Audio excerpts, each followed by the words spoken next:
Bonjour, je suis Anne Jeuneté, députée pour la grande zone Europe-Orientale, Asie-Océanie, et je suis également déléguée aux Français à l'étranger pour le mouvement La République en marche. Je suis donc élue depuis 4 ans pour La République en marche, passionnée par ce que je fais, toujours motivée par la transformation du pays que nous avons entamée et que nous poursuivons avec le président Emmanuel Macron. Je viens aujourd'hui à vous pour vous présenter Éléonore Carrois.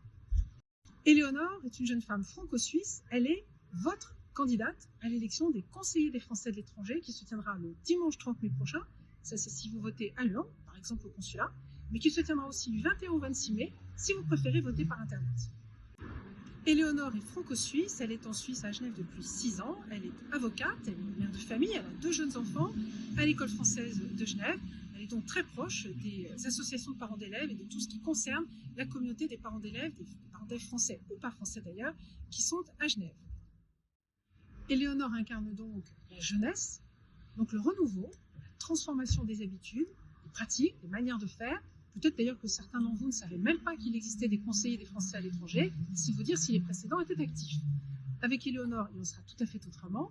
Éléonore vous représentera donc au sein d'une communauté qui, je crois, est la plus grande communauté étrangère en Suisse et qui a absolument besoin, la crise sanitaire l'a montré, d'entretenir, de créer, de nouer, de renforcer son lien avec la France. C'est pour toutes ces raisons que je sais que Éléonore sera une excellente conseillère des Français à l'étranger. C'est aussi pour toutes ces raisons que je vous invite à porter votre suffrage sur la liste qu'elle conduit, qui s'appelle En marche pour la Suisse. Elle est composée d'hommes et de femmes qui, comme elle, sauront être à votre écoute, à vos côtés pour les 5 années à venir. Bon vote à toutes et à tous.